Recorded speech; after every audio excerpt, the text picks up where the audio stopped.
Namo Vishnupadaya Krishna Prasthaya Bhutale Srimate Bhakti Vedanta Swami Iti Namine Namo Vishnupadaya Krishna Prasthaya Bhutale Srimate Bhakti Vedanta Swami Iti Namine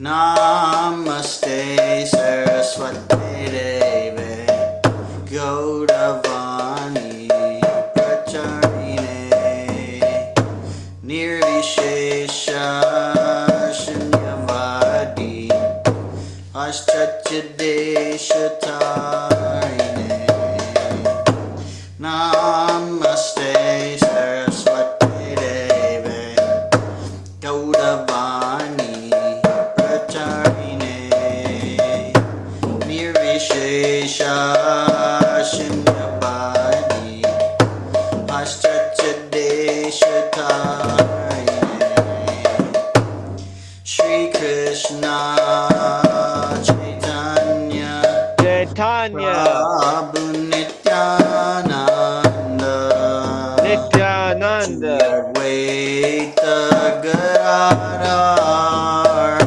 Shri Vasadi Gaura Bhaktavrinda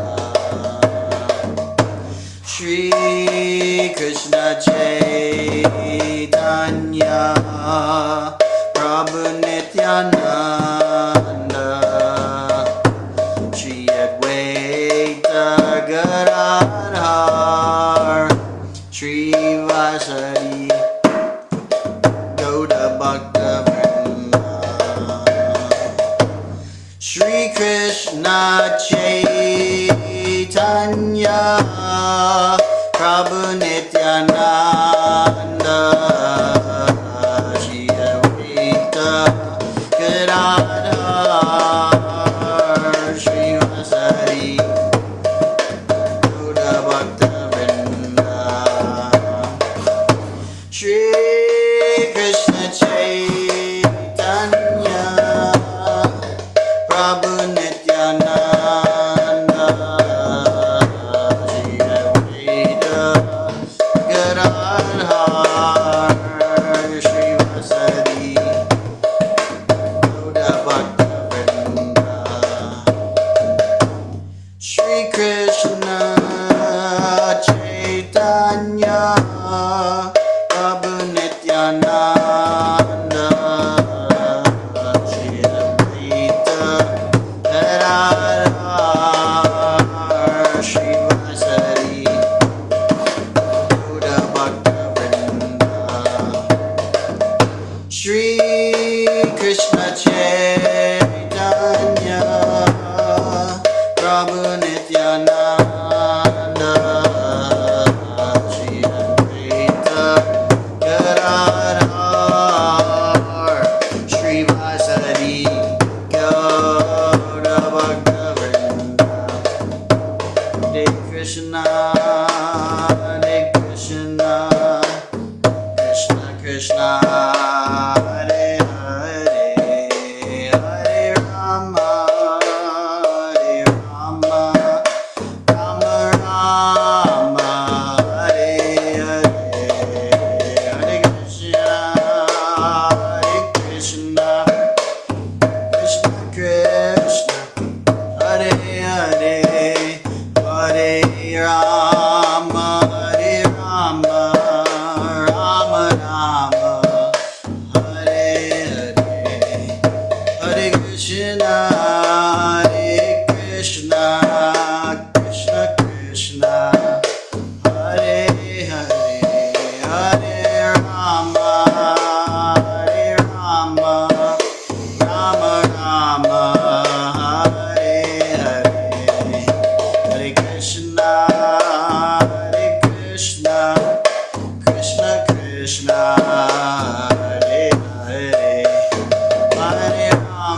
Krishna, Hare Hare, Hare Rama, Hare Rama, Rama Rama, Hare Hare, Hare Krishna, Hare Krishna, Krishna Krishna, Hare Hare, Hare Rama, Hare Rama, Rama Rama, Hare Hare, Hare Krishna, Hare Krishna, Krishna Krishna, Hare Hare, Hare Rama, Hare Rama, Rama Rama, Hare Hare, Hare Krishna, Krishna Krishna, Hare Hare, Hare Rama, Hare Hare, Hare Krishna, Krishna, Hare Hare, Hare Rama, Rama Rama, Hare Krishna, Krishna, Krishna, Hare Hare, Hare Rama, Rama Rama, Hare Hare, Hare Krishna, Krishna, Krishna, Hare Hare, Hare Rama, Rama Rama, Hare Hare, Krishna, Krishna, Krishna, Hare Hare, Hare Rama, Rama Rama, Hare Hare, Hare Krishna, Krishna, Krishna, Hare Hare, Hare Rama, Rama Rama, Hare Hare, Prabhupada, Prabhupada, yeah, Prabhupada, Prabhupada, Jai Jai Prabhupada, Prabhupada, yeah, Prabhupada,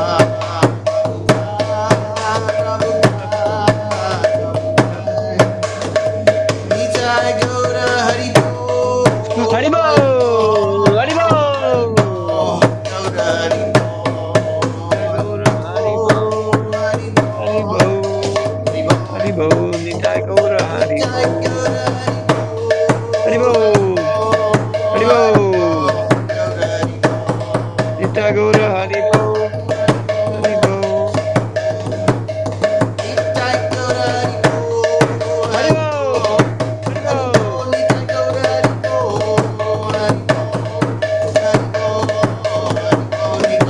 Haribo!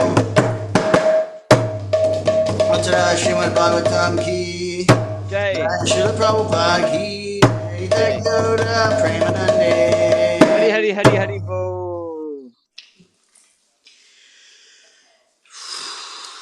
Hare Krishna.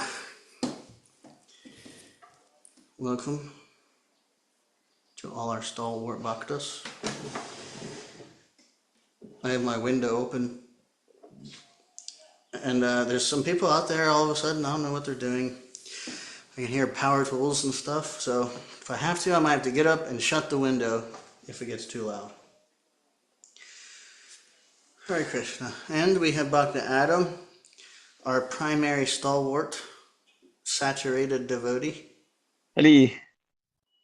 And we have Bhakta C, who is another long-time stalwart, saturated Atma Rama. Hare Krishna. Glad you're here. Hare Krishna. I'm glad to be back. Glad you could make it. And yeah, and then it's just me. So we are starting chapter 10, Canto 1, chapter 10. I feel like we're flying through this canto. So if you have it, read them if you got them, as they say. If you can, please repeat. I'm going to start with the invocation and just dive in here. Om Namo Bhagavate Vasudevaya. Om Namo Bhagavate Vasudevaya. Om Namo Bhagavate Vasudevaya. Om Namo Bhagavate Vasudevaya. Om Namo Bhagavate Vasudevaya. Om Namo Bhagavate Vasudevaya. Narayanam namaskritya narang chaiva narottamam devim saraswatim vyasam tato jayamudirayat shrenvatam swakata krishna punya shravana kirtana hridyantasto yabhadrani vidunoti saritsatam Nashtaprayashvabhadreshu nityam bhagavata sevaya bhagavati uttama shloke bhaktir bhavati naishtiki. Hare Krishna. Okay. Chapter 10, Departure of Lord Krishna for Dwarka. Shanaka uvacha Vadvasvarikta sprita atatayino Yudhisthiro dharma bratam vadishtaha Sahanujaya pratyavarudha brojana Katang pravritta kim akarasitata. Shanaka Muni asked, after killing his enemies who desired to usurp his rightful inheritance, how did the greatest of all religious men, Mars Yudhisthira, assisted by his brothers, rule his subjects? Surely he did not freely enjoy his kingdom with unrestricted consciousness. Purport. Mars Yudhisthira was the greatest of all men of religion. Thus he was not at all inclined to fight with his cousins for the sake of enjoying the kingdom. He fought for the right cause because the kingdom of Hastinapur was his rightful inheritance and his cousins wanted to usurp it for themselves. He fought, therefore, for the right cause under the guidance of Lord Sri Krishna. But he could not enjoy the results of his victory because his cousins were all killed in the fight. He therefore ruled over the kingdom as a matter of duty, assisted by his younger brothers. The inquiry was important for Shaunaka Rishi, who wanted to know about the behavior of Maharaj Yudhisthira when he was at ease to enjoy the kingdom. Sutta vacha vangsang kurur vangshadavagni nirhitam sangrohayitva bhavabhavano hari niveshayitva nijaraja ishvaro Yudhishthirang pritamanabhabuvaha. Sutta Goswami said, Lord Sri Krishna, the Supreme Personality of Godhead, who is the maintainer of the world, became pleased after re-establishing Maharaj Yudhisthira in his own kingdom and after restoring the Kuru dynasty, which had been exhausted by the bamboo fire of anger.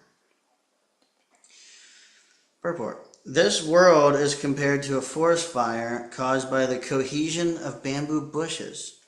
Such a forest fire takes place automatically, for bamboo cohesion occurs without external cause. Similarly, in the material world, the wrath of those who want to lord it over material nature interacts, and the fire of war takes place, exhausting the unwanted population. Such fires or wars take place, and the Lord has nothing to do with them. But because he wants to maintain the creation, he desires the mass of people to follow the right path of self-realization, which enables the living beings to enter into the kingdom of God.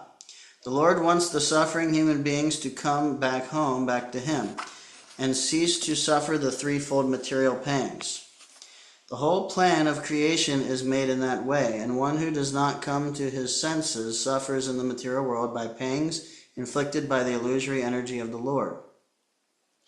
The Lord therefore wants his bona fide representative to rule the world. Lord Sri Krishna descended to establish this sort of regime and to kill the unwanted persons who have nothing to do with his plan. The battle of Kurukshetra was fought according to the plan of the Lord so that undesirable persons could get out of the world, and a peaceful kingdom under his devotee could be established. The Lord was therefore fully satisfied when King Yudhisthira was on the throne and the seedling of the dynasty of Kuru in the person of Mars Parikshit was saved. Alright, these people are annoying me, so I'm going to just close the window really quick. Hold 1 second. Thank you, Prabhuji. Huh? No problem.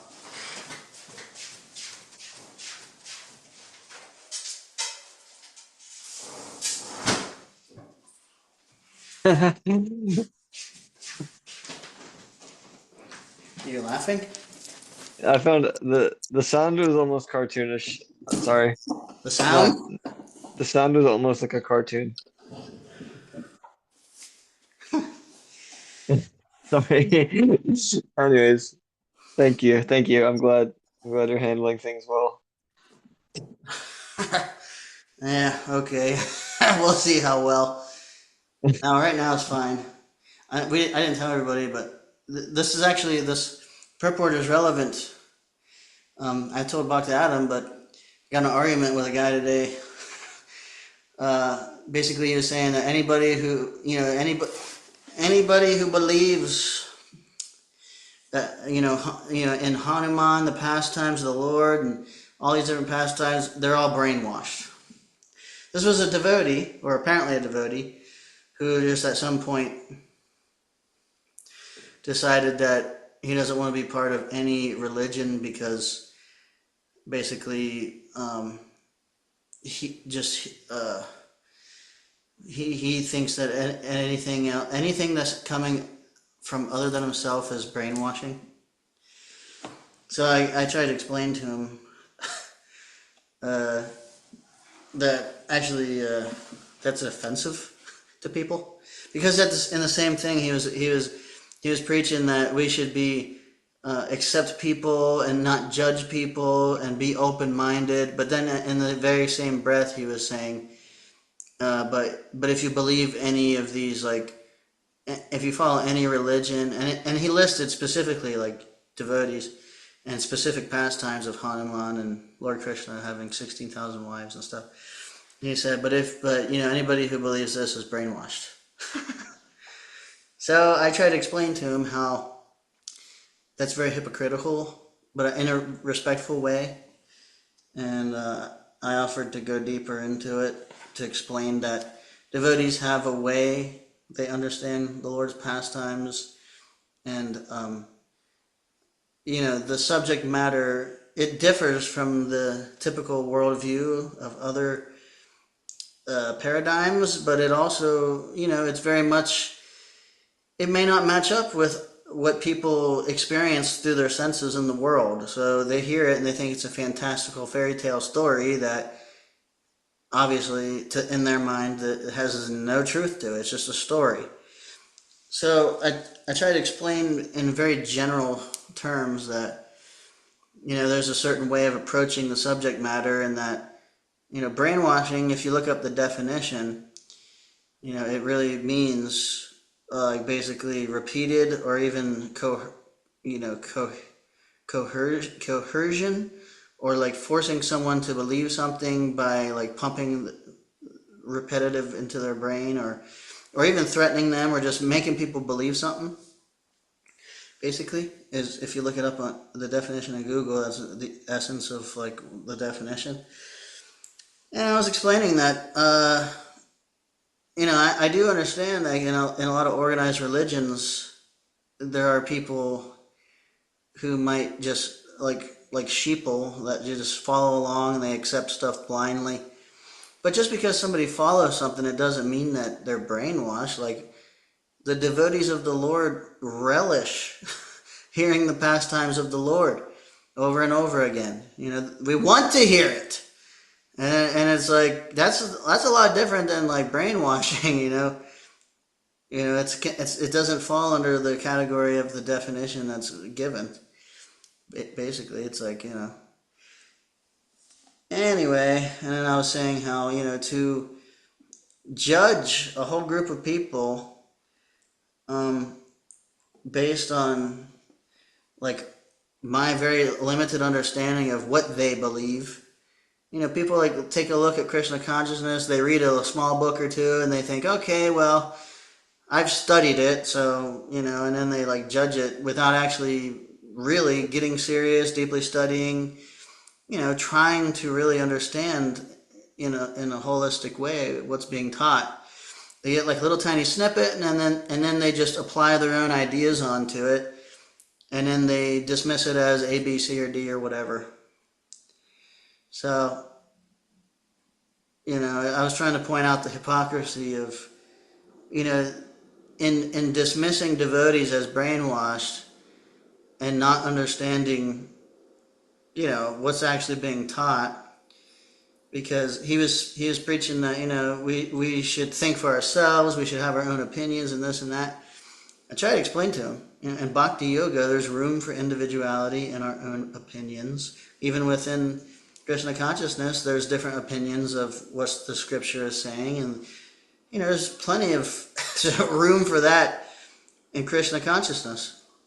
And yeah, so I was trying to point out how to dismiss it all as brainwashing is actually a very closed-minded conception in itself, and basically it is offensive to present it in such a way that infers that everybody's just brainwashed doing it because and then so I tried to express that as respectfully as I could, and then he just responded with frustration and basically more disrespect and stuff. And anyway, I got in a not a big argument, but um, it didn't end the best. I'll just put it that way. Which, yeah, my realization coming out from it was, well, it's better to know who you're talking to. If somebody doesn't, if they want to see something a particular way, then it doesn't matter.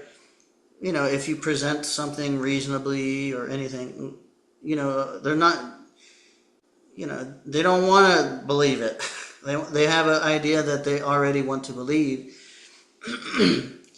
And basically, in this case, he didn't feel it was offensive because that's the way he sees it.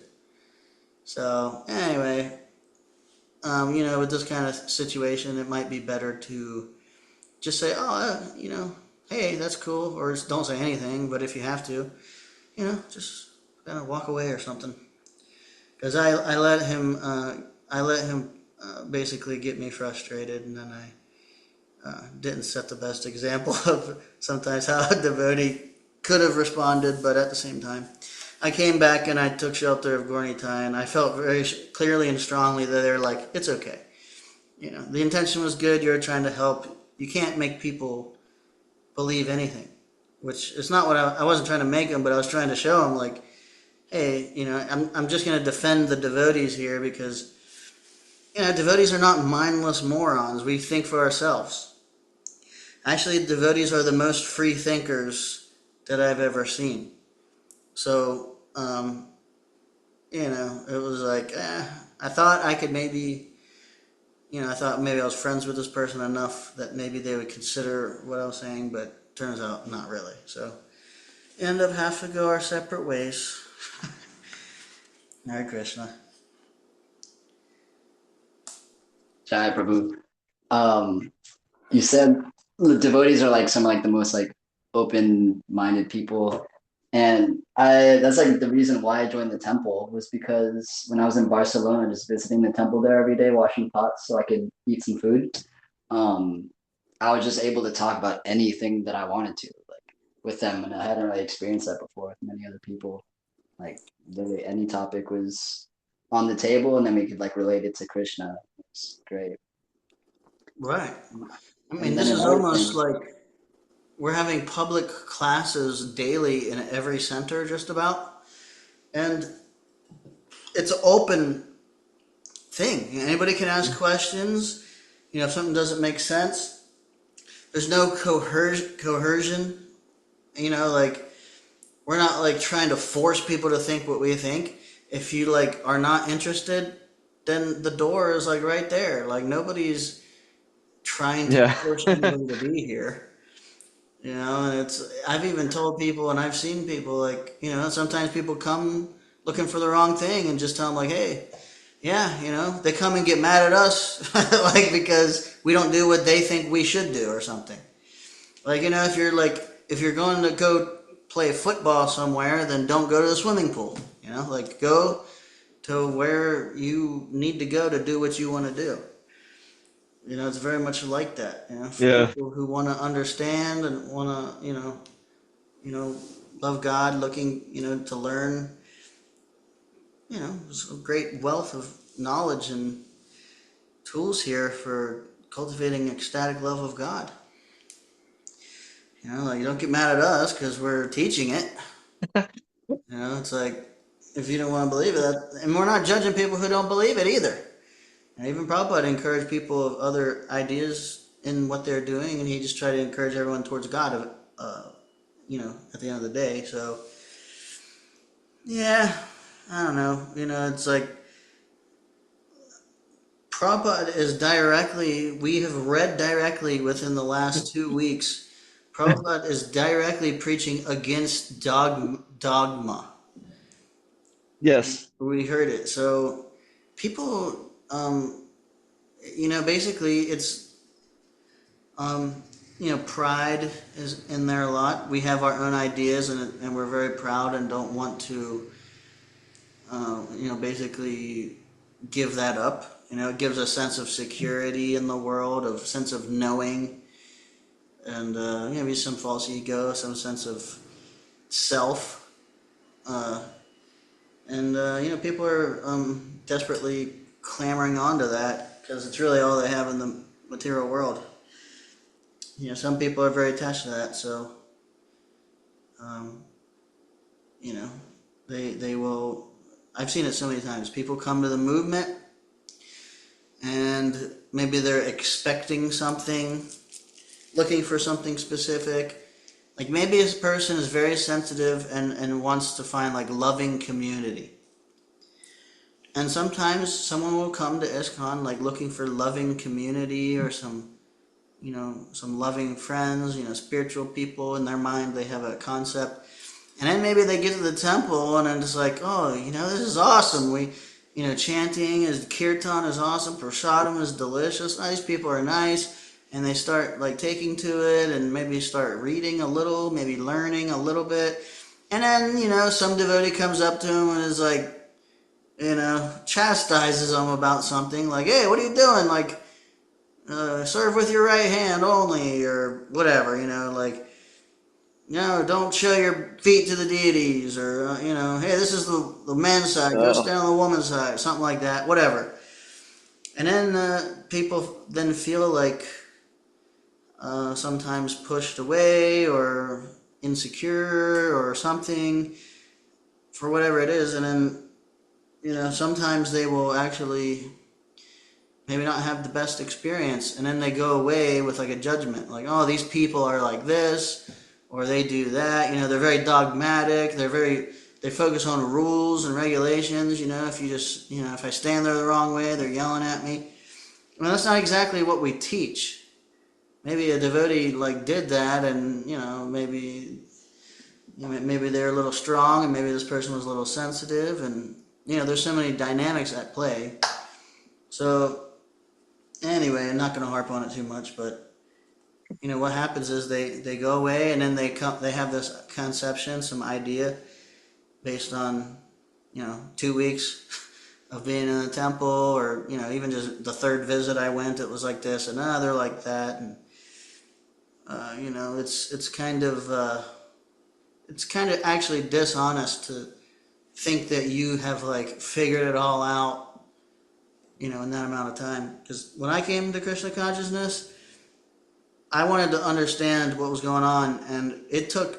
I mean, I'm still, I'm still trying to hear and take my understanding deeper, but it takes some time to really understand what Prabhupada is teaching, and to sift through, the current situation in different temples, whatever temple we're at, whatever devotees are there, their different moods, all this stuff. It's a lot to sift out to actually have like a actual deep understanding. Anyway, Hare Krishna.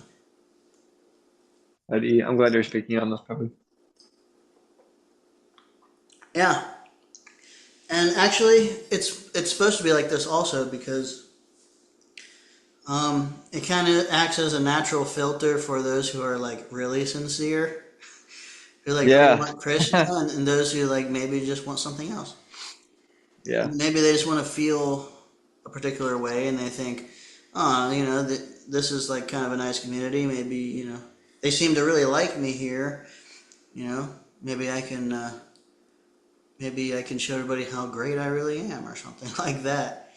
A Yeah. lot of people come to New Vrindavan with that mentality, and then they get totally smashed, and then they leave because In New Vrindavan? yeah, New Vrindavan, it's a holy dham actually. So Yeah. it's like a natural filter for those who actually want Yeah. Krishna Yeah. and who want to lord it over, or who want to enjoy. And we're typically, most of us are mixed when we come, so we go through purification. We're chanting, and then oh my goodness, a challenge comes, and then we have to figure out how to navigate it. And anyway, there's it's very dynamic, so many aspects, but just in my experience of at least trying and practicing, you know, I think it's kind of a cop out to just dismiss devotees as brainwashed. It's like a Yeah. lazy man's conclusion, you know. It's Like, not yeah, even really. new. Yeah. Or people tend to see things according to how they are themselves. So anyway, It's like an old argument. Like even when the movements first started, Prabhupada would like get that question a lot about like people being brainwashed, and he would always be like, "Yeah, people's brains are dirty. Like they need to be washed." That was something I would always hear him say. right? Yeah, and yeah. I mean, like you said, it's an old argument, but yeah, it's relevant still. But Definitely, for sure. yeah, it just boils down to what people want, and I think as devotees, more important sometimes than being right, or sometimes to not be right is the right thing to do, if you know what I mean. Sometimes Yeah. it's like it's better to just leave it with a good impression than to be like having like these bamboo fires that we're hearing about as it's a quality of the material world. Yeah, the forest fires take place automatically, in the material world. So,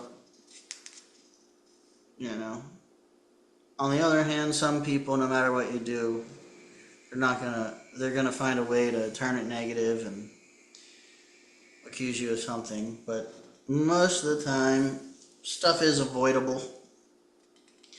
And like Rupa Goswami, Siddhanta Goswami, they were uh, they were loved by both the gentle and the ruffians. Real saintly people. Narada Muni, you know,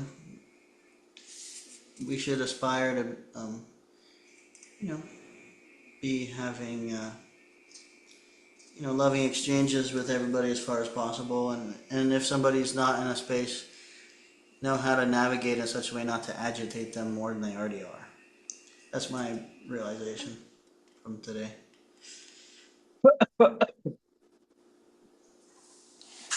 Excuse me. Hare Krishna. Should I read a little more here? Text 3. Eshamyabhishmoktam mata chikto katam pravritti vijnana vidhuta vibramaha shashashagam indra ivajita paridhupantam anujanuvartitaha. Ours Yudhisthira, after being enlightened by what was spoken by Bhishma Dev and Lord Sri Krishna, the infallible, engaged himself in matters of perfect knowledge because all his misgivings were eradicated. Thus, He ruled over the earth and seas and was followed by his younger brothers. Reports. The modern English law of primogeniture, or the law of inheritance by the firstborn, was also prevalent in those days when Maharaj Yudhisthira ruled the earth and seas. In those days, the king of Hastinapur, now part of New Delhi, was the emperor of the world, including the seas, up to the time of Maharaj Parikshit, the grandson of Maharaj Yudhisthira. Maharaj Yudhisthira's younger brothers were acting as his ministers and commanders of state, and there was full cooperation between the perfectly religious brothers of the king. Maharaj Yudhisthira was the ideal king or representative of Lord Sri Krishna to rule over the kingdom of earth and was comparable to King Indra, the representative ruler of the heavenly planets. The demigods like Indra, Chandra, Surya, Varuna, and Vayu are representative kings of different planets of the universe. And similarly, Maharaj Yudhisthira was also one of them, ruling over the kingdom of the earth. Maharaj Yudhisthira was not a typically unenlightened political leader of modern democracy. Maharaj Yudhisthira was instructed by Bhishma Dev and the infallible Lord also, and therefore he had full knowledge of everything in perfection. The modern elected executive head of a state is just like a puppet because he has no kingly power. Even if he is enlightened like Maharaj Yudhisthira, he cannot do anything out of his own good will due to his constitutional position. Therefore, there are so many states over the earth quarreling because of ideological differences or some other selfish motives. But a king, like Maharaj Yudhisthira, had no ideology of his own. He had but to follow the instructions of the infallible Lord and the Lord's representative and the authorized agent, Bhishma Dev. It is instructed in the Shastras that one should follow the great authority and the infallible Lord without any personal motive and manufactured ideology. Therefore, it was possible for Maharaj Yudhisthira to rule the whole world, including the seas, because the principles were infallible and universally acceptable to everyone. The conception of one world state can only be fulfilled when we can follow the infallible authority. This whole purport's trumping that whole argument. An imperfect human being cannot create an ideology acceptable to everyone.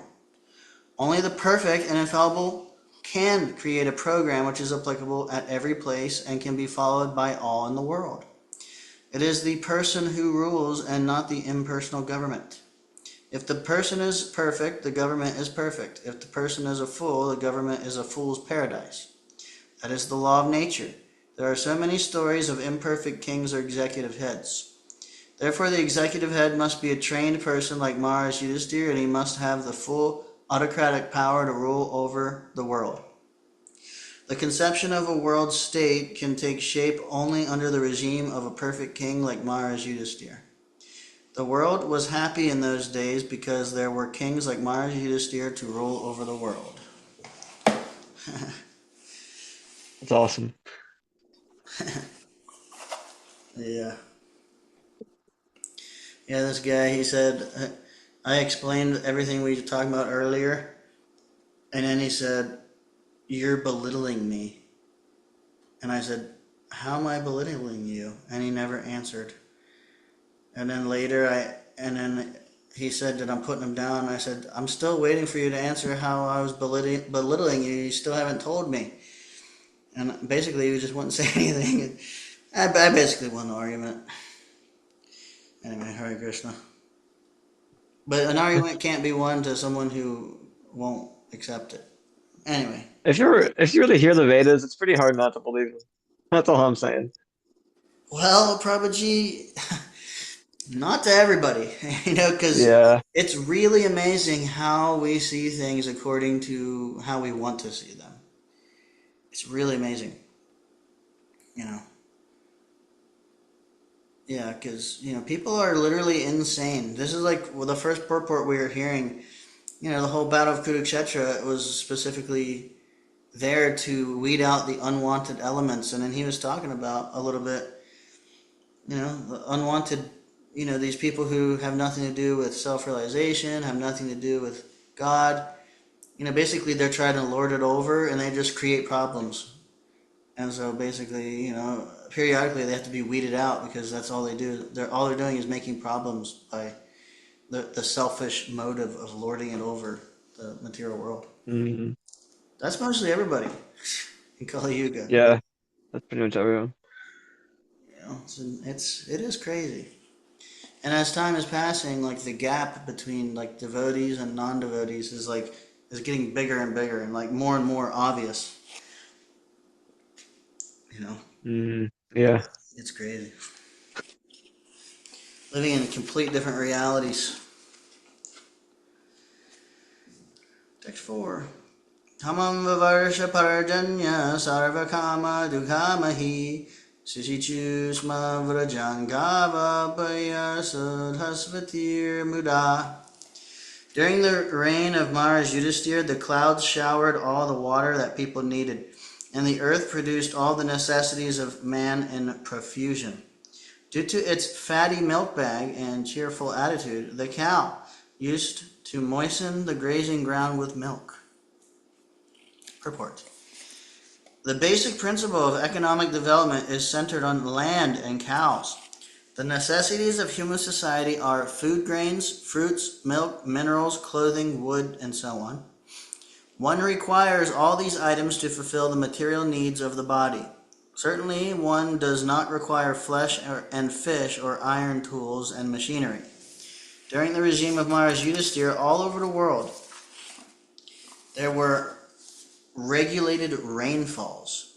Rainfalls are not in the control of the human being. The heavenly king Indradev is the controller of rains, and he is the servant of the Lord. When the Lord is obeyed by the king and the people under the king's administration, there are regulated rains from the horizon. And these rains are the causes of all varieties of production on the land. Not only do regulated rains help ample production of grains and fruits, but when they combine with astronomical influences, there is ample production of valuable stones and pearls. Grains and vegetables can sumptuously feed a man and animals, and a fatty cow delivers enough milk to supply a man sumptuously with vigor and vitality. If there is enough milk, enough grains, enough fruit, enough cotton, enough silk, and enough jewels, then why do the people need cinemas, houses of prostitution, slaughterhouses, and so on? What is the need of an artificial, luxurious life of cinema, cars, radio, flesh, and hotels? Has this civilization produced anything but quarreling individually and nationally? Has this civilization enhanced the cause of equality and fraternity by sending thousands of men into a hellish factory and the war fields at the whims of a particular man? Eddie. It is said here that the cows used to moisten the pasturing land with milk because their milk bags were fatty and the animals were joyful.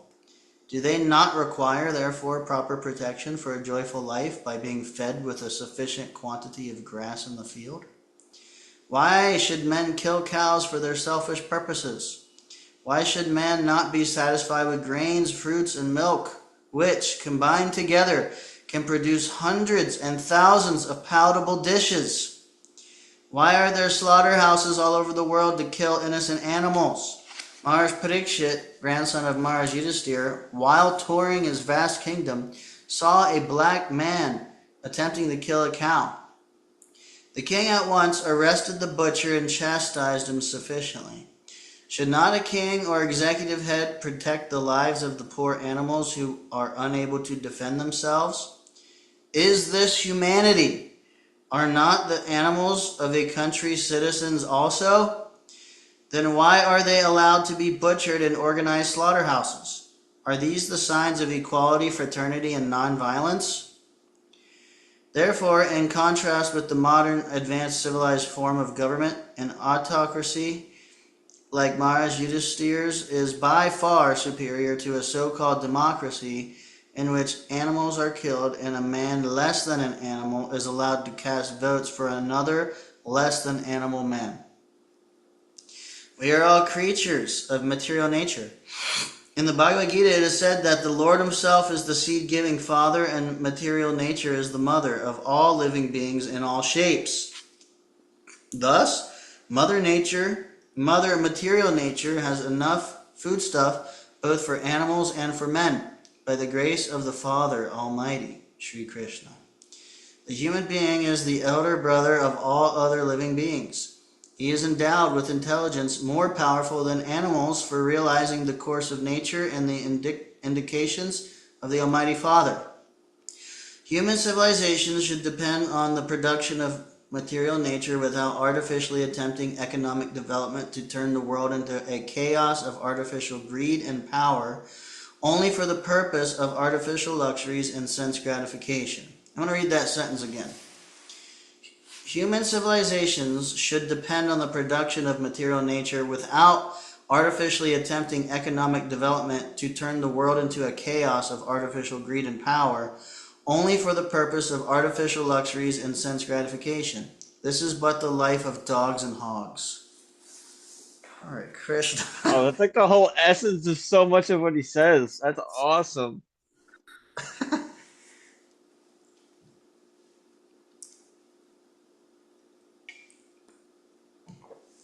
Yeah, probably just dismantled the whole modern day civilization a little bit.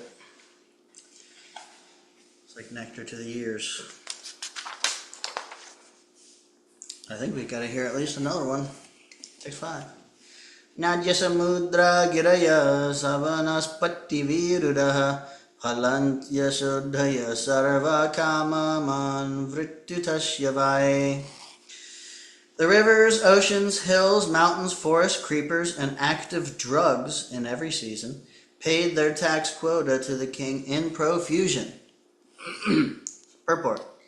Since Maharaj Yudhisthira was under the protection of the Ajita, the infallible Lord, as above mentioned, the properties of the Lord, namely the rivers, oceans, hills, forests, so on, were all pleased, and they used to supply their respective quota of taxes to the king.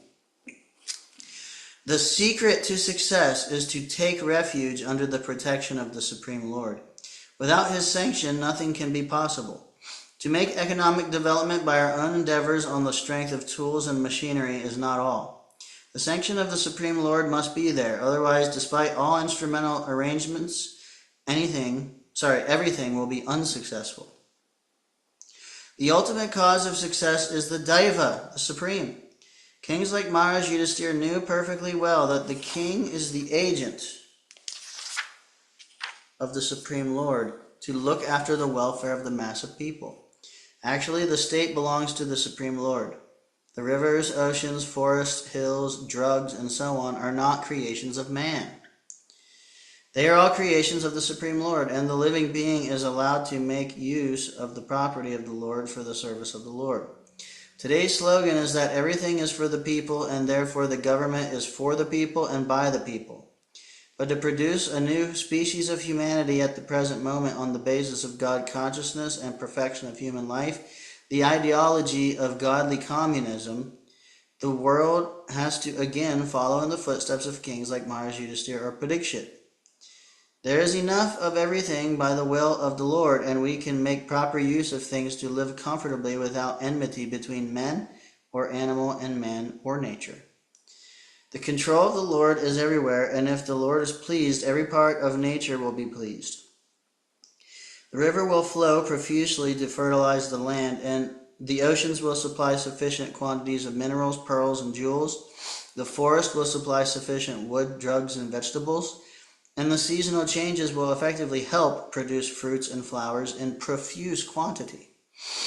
The artificial way of living, depending on factories and tools, can render so-called happiness only to a limited number at the cost of millions.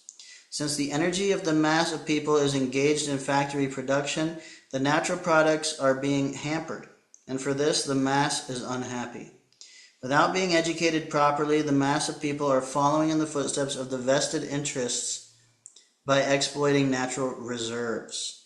And therefore there is acute competition between individual and nation and nation. There is no control by the trained agent of the Lord.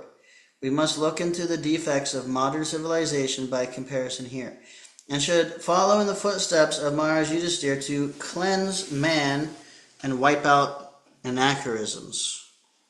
cleanse, wash, brainwash. Do you know what that word means? Anachronisms, Yeah, anachronisms. I'm not sure if you want to look it up, but as far as I know, it means yeah. like basically the different isms. You know, like this ism, that ism.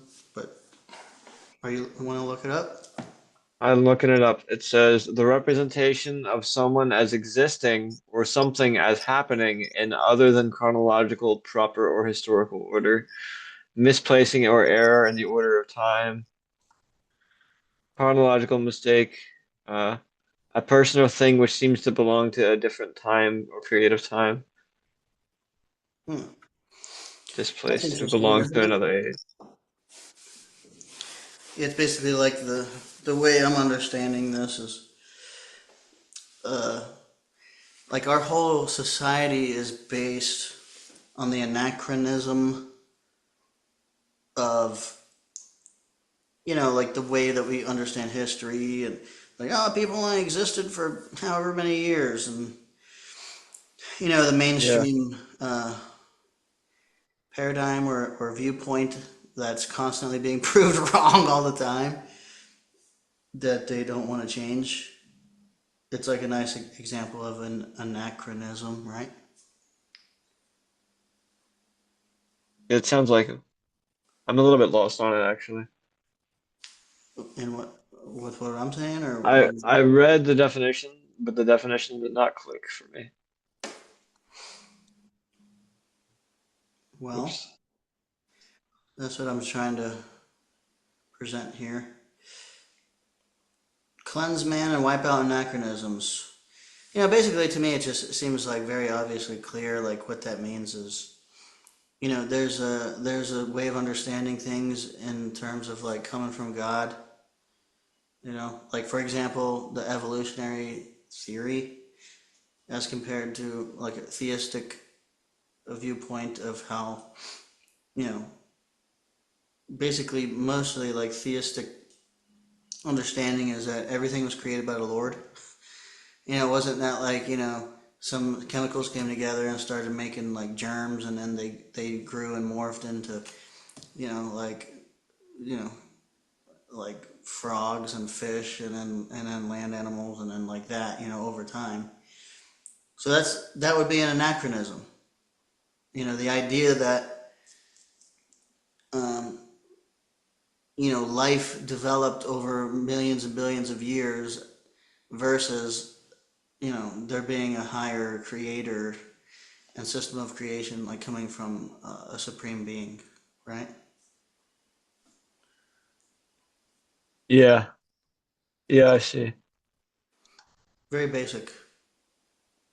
Anyway, I that's see. just the way I'm Okay. hearing it. It seems to be quite clear to me. Thank you. Anachronism. Could do a deep dive on it. Not right now, but later.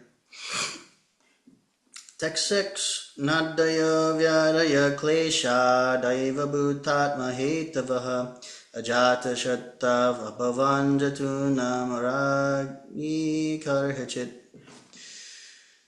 Because of the kings having no enemy, the living beings were not at any time disturbed by mental agonies, diseases, or excessive heat or cold. Purport. To be non-violent to human beings and to be a killer or enemy of the poor animals is Satan's philosophy. In this age, there is enmity toward poor animals, and therefore the poor creatures are always anxious. The reaction of the poor animals is being forced on human society, and therefore there is always the strain of cold or hot war between men, individually, collectively, or nationally. At the time of Mars Yudhisthira, there were no different nations, although there were different subordinate states. The whole world was united, and the supreme head, being a trained king like Yudhisthira, kept all the inhabitants free from anxiety, diseases, and excessive heat and cold. They were not only economically well-to-do, but also physically fit and undisturbed by supernatural power, by enmity from other living beings, and by disturbance of bodily and mental agonies. There is a proverb in Bengali that a bad king spoils the kingdom and a bad housewife spoils the family. This truth is applicable here also.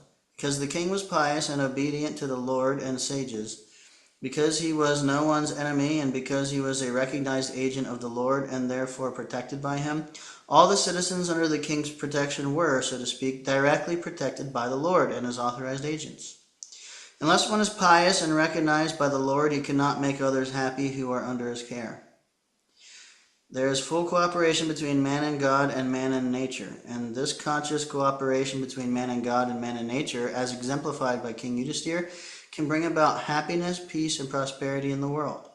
The attitude of exploiting one another, the custom of the day, will only bring misery. Babaji, what was that verse? That was 110.6. Thank you.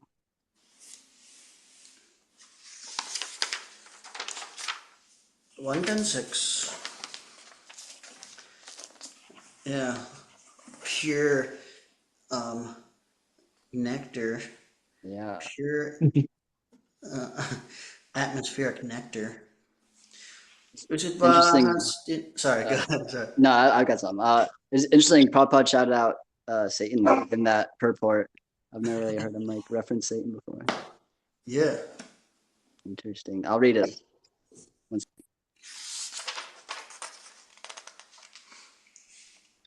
To be non-violent to human beings and to be a killer or enemy of the poor animals is Satan's philosophy. Very interesting. Mm-hmm. So to be non-violent to human beings and to be a killer or enemy of the poor animals. So like that's very interesting actually, because a lot of people say that like the Bible's 10 Commandments says thou shalt not murder, and it's like only applicable to humans. Yeah, that's modern day Christianity. Yeah, right. That's what they think. Yeah. Yeah, and it's funny. Modern day Christianity is Satan's philosophy, or not really full Christianity, but you know the way people are thinking of it these days.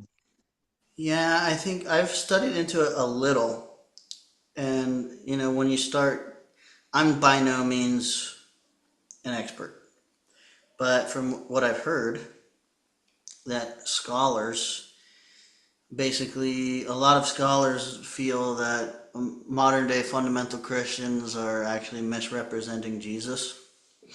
And that if you look into the history and the development of modern day Christianity and how they basically cherry picked certain books and dismissed other ones, and it was very convenient to certain governmental regimes and political regimes at the time, hundreds and hundreds of years ago.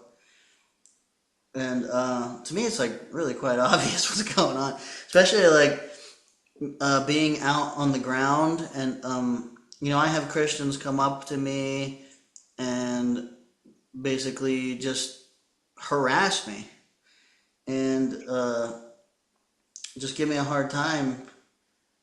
They don't even know what I'm doing a lot of the time. And they'll come up and ask what I'm doing, and I explain a little bit, and then I was like, well, you could do that with Christianity. I'm like, yeah, like there's like I'm like having no problem with them, but then they basically, I've been told so many times by Christians that basically they try to preach to me, and if I don't convert, then basically I'm an enemy. They see Krishna as a false god. They see yoga as idolatry and worshiping false gods. Everything we're doing is evil. And basically they're trying to save you. And then if you don't want to listen to them and believe what they believe, then you're evil. And then you're an enemy. Outrageous.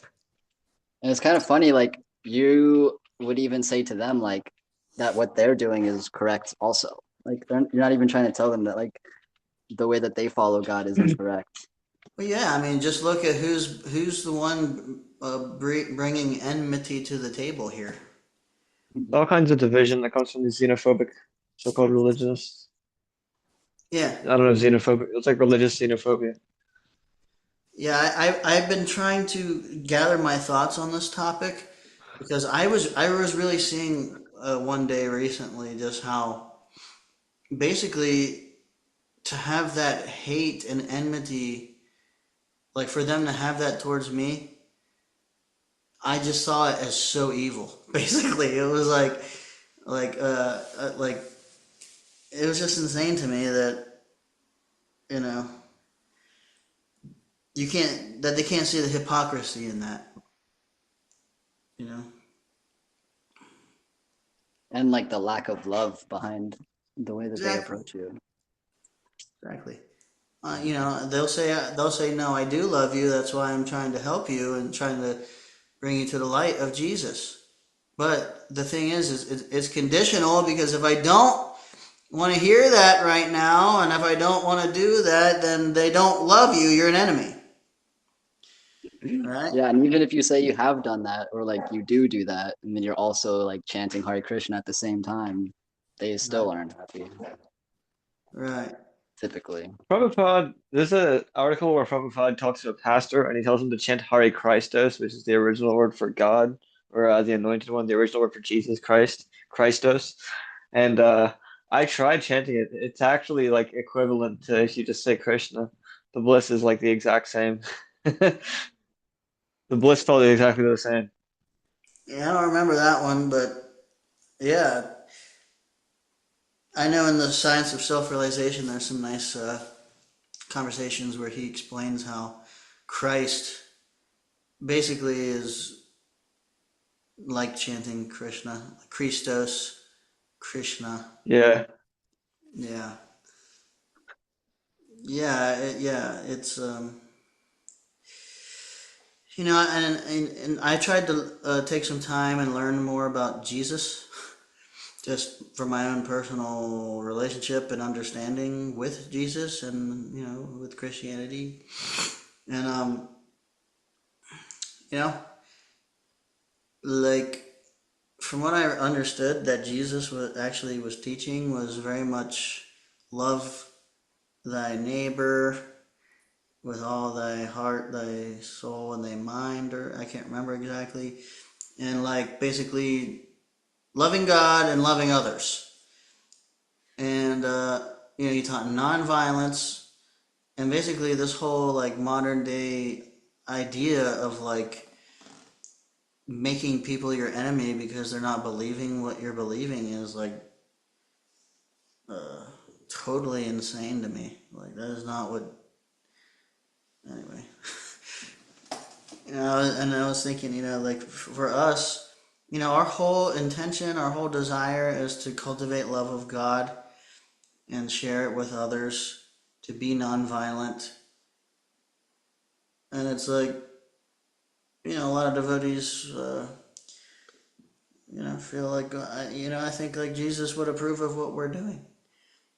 And like literally, like these Christians come up to me and harass me and accuse me of being sinful, and then if I don't want to convert to be with them, then I'm evil and I'm an enemy. Then that's crazy. I don't think Jesus would be about that. But what do I know? Yeah, especially if you're worshiping God. Especially if you're Yeah, or at least like even if everything we're doing is totally wrong, if we're like being sincere and trying, like don't you think that God will have a little compassion on us yeah, definitely. with a sincere heart? Yeah. About It's that not point, really well, that hard. I mean, if you just like look at it and hang out with them, look at the character of the individuals who act like this. It's not like they're like saints walking around. They're like maybe not so impressive. well, they're typically eating meat too, which like Yeah. has a whole effect on the brain or like the mind, a whole like level of Actually, violence. Prabhuji, sorry to cut you off a little bit, but Prabhupada just said um,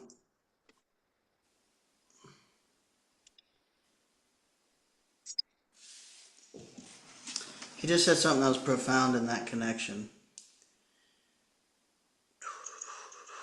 He basically directly connected. Uh,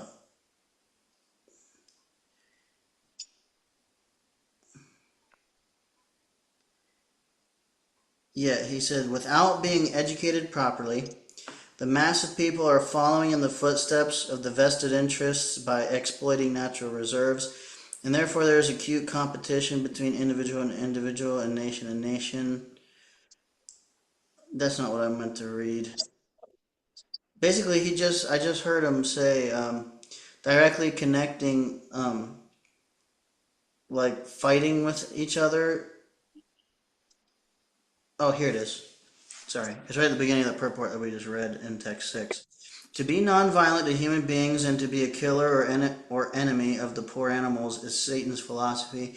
In this age, there is enmity toward poor animals, and therefore the poor creatures are always anxious.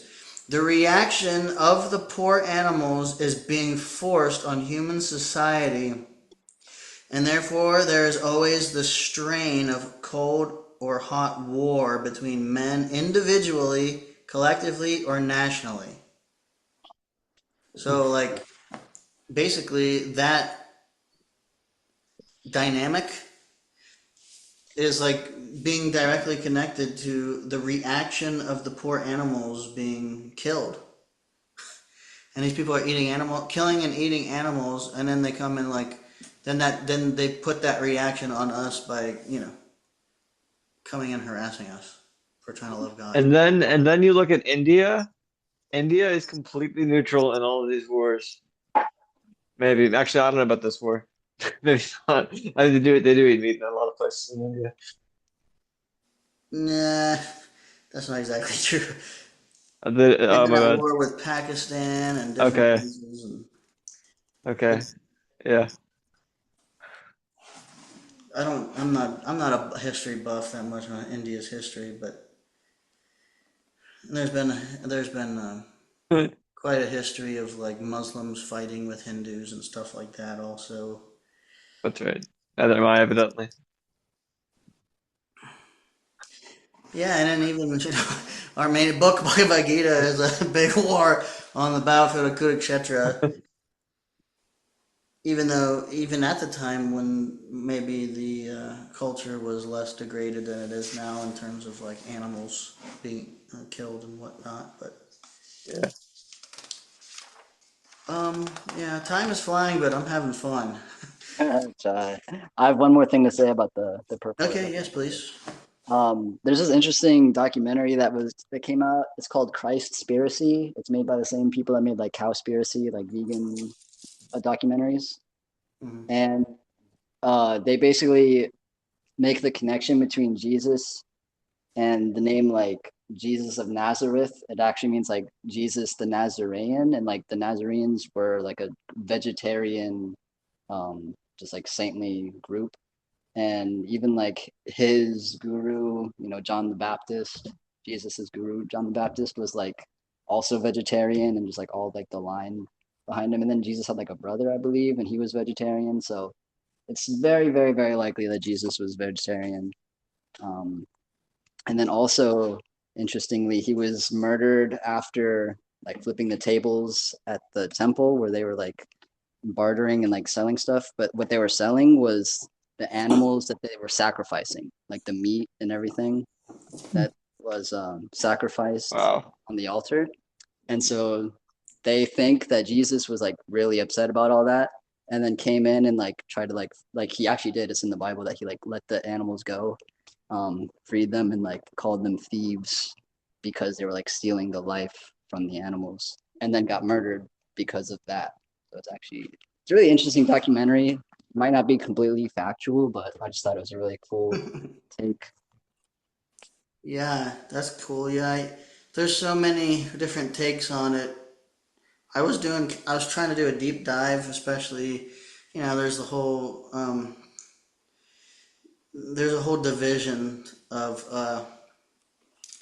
people, basically modern day fundamental Christians. The whole thing rests on the Lord being crucified and dying and then rising from the dead.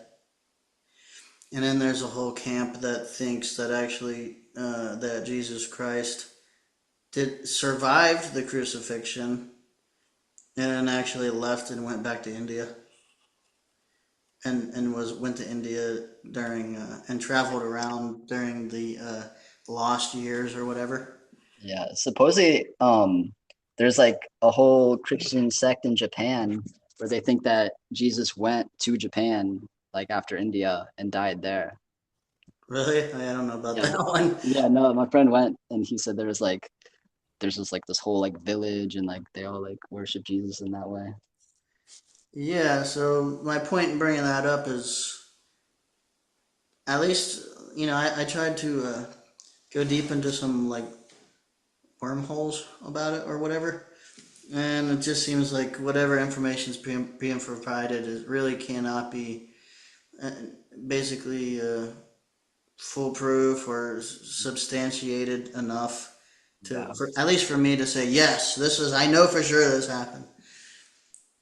So that's going on, but I think that you know like a sincere person trying sincerely to cultivate their love of God, God's going to help them understand what how to understand based on what's available, resources, and stuff, how to love God according to your situation. And some things may resonate as true and untrue without the substantiation of hard evidence, which pramanam should be there. But anyway, this is how people come to their conclusions. Yeah, and all the history of it, it doesn't even really matter. The point of the religion is to grow your love of God. So debating over like even the resurrection and the crucifixion, like that's not the point of Jesus' message. The point of his message was to love God. Right. Yeah. Yeah, I appreciate this conversation. I wish I had more, profound knowledge to drop on it, but I just don't. But personally, where I'm at is just, I have, in my experience with Krishna consciousness and personally what I receive internally from my personal practice, and, you know, I feel, very satisfied.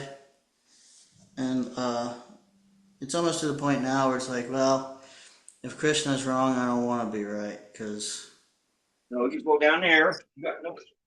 Would you stop acting everything is crazy? Krishna consciousness is nice. Ecstatic. Ecstatic. I guess since we're on the topic and we're harping on about it, I will share one more thing. I heard a very interesting perspective of some Christians in that came to a temple and had some experience, and they're like, yeah, I went and it was like I really loved it. It was really ecstatic. But then, eventually they basically wrote it off as like hypnotism. Like Uh, you chant this stuff and you become hypnotized, and therefore it's like a false god or it's like satanic, demonic. And so I was thinking about that, and I was thinking, and this is the same kind. That's kind of in the same vein as like the whole like brainwashing idea. So, but it's like if we are hypnotizing ourselves to be happy and to be more and more in a loving relationship with God. It's like the result of this practice is that you become happier, you become more your qualities improve in a more saintly way. You tend to be more nonviolent. You tend to be more level-headed. You tend to be more sattvic. You're getting up and chanting, and if one really takes seriously the practice, it's like all good things. And so it's like I thought it was just very weird that it's like, yeah, I tried it and I really liked it, and I even was feeling this ecstatic bliss, and so therefore I knew I needed to get away from it. Like, completely stupid. It's just because it's like it's basically they've subscribed to the dogma, and it's just like generation after generation of being brainwashed, basically. So it's like Absolutely. it's too much to just like let a good thing be a good thing. Yeah, I can't really think of the negatives other than like, you know, chanting Hari might take away your material possessions. But you can definitely still chant and be materially well off. It's not even like it's you have to be a mendicant to practice. Like you just have to chant Hare Krishna and like Yeah, live a and it's like life. it's not even like it just makes no sense to me. Like, how could this be deemed as evil? Right. You know, becoming more simple, becoming less attached to material things, becoming more loving, becoming more attached to the Lord. Yeah. It's crazy. Anyway, Hare And Krishna. then respecting everybody around you because you know that they have the Paramatma within them. Like Yeah, getting that level of realization is also ecstatic. yeah. It's to me, it's obvious, but and just this kind of goes back to like our conversation a little bit ago about um, you know the expansive um, like range of consciousness, you know, going on in people based on our desires and you know how we want to see things, and it's amazing the difference of consciousness and the perception of what's going on. But if anything, you know, we got to also appreciate others' good qualities, the faith they may have, the strength of devotion for whatever it may be they're doing. You know, and in every tradition, there's going to be like dogmatic, uh, uh, you know, kind of like rigid practitioners, fanatics. And in every tradition, there's also going to be like deep mystics who we can practically see are transcending the differences and the boundaries of the different religions. So you know, we should keep an open mind and appreciate, you know, not to judge a whole group of people and say, oh, they're all doing this, because it's really not true. A lot of them may be, but a lot of them may not be also. So it's good to keep that disposition of openness and you know appreciating where one may be and even their different opinion. Uh, but at the same time, you know, it's a slippery slope because you know it's not like we have to subject ourselves to the being harassed or something like that. Yeah. Yeah, it's not that every Christian is bad or even like practicing incorrectly or following incorrectly at all. It's not that. It's just the people that come up and like harass are like, you know, these are the ones that we find like just uh just Quite ignorant. yeah, ignorance a good word. But then also we have the vision that we know that the fact that they walked up to us and like heard Krishna's name and like got to even like talk about Krishna for a little bit does give them liberation. So that's like a step in the right direction for them. So that's cool. We can have our own like dogmatic viewpoints to counteract theirs, and ours are positive. Yeah, you know, it's a case by case thing. You know how to best handle a particular situation. You know, and you know to we tend to want to not agitate. You know, if we can, you know, give a cookie, some prasad. Absolutely. Exactly. Yeah, a few times out here, like the Christians here have come up and been kind of like a little bit like what's this guy doing? Like, I don't know how I feel about this. And then try to maybe like they haven't been too bad, and I've just been like totally like I'm just not even I just don't care. And I'll you know I'll talk to they'll come up and act like they're interested, like, oh, what is this about? And I explain to them, you know, this is whatever I say, you know, whatever bhakti yoga, you know, just some basic explanation.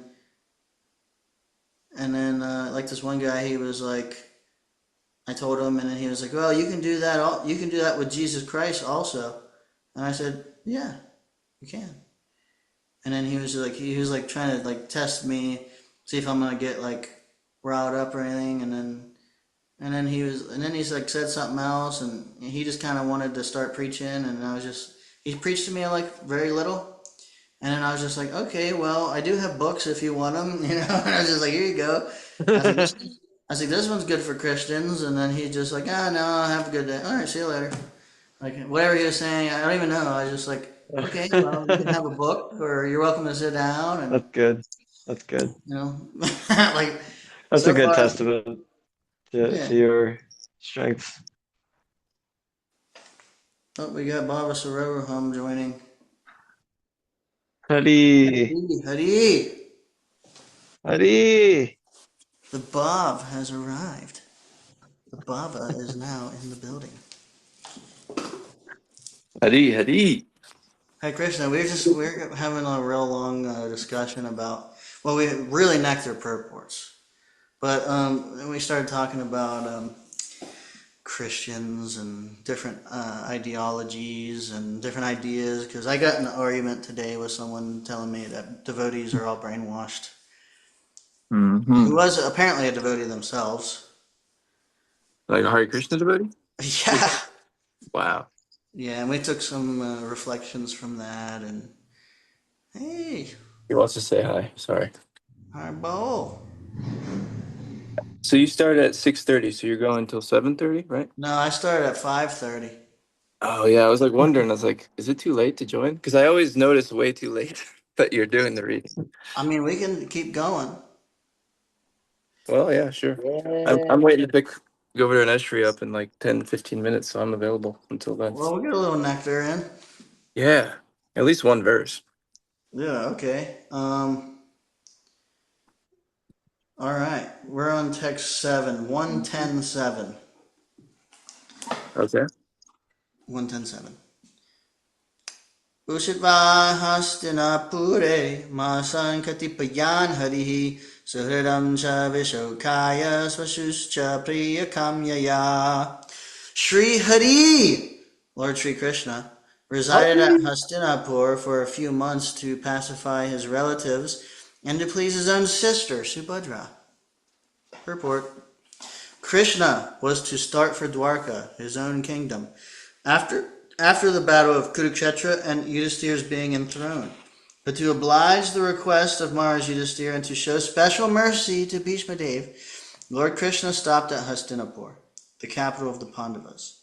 The Lord decided to stay especially to pacify the aggrieved king as well as to please Subhadra, sister of Lord Sri Krishna. Subhadra was especially to be pacified because she lost her only son, Abhimanyu, who was just married. The boy left his wife, Uttara, mother of Maharaj Parikshit. The Lord is always pleased to satisfy his devotees in any capacity. Only his devotees can play the parts of his relatives. The Lord is absolute.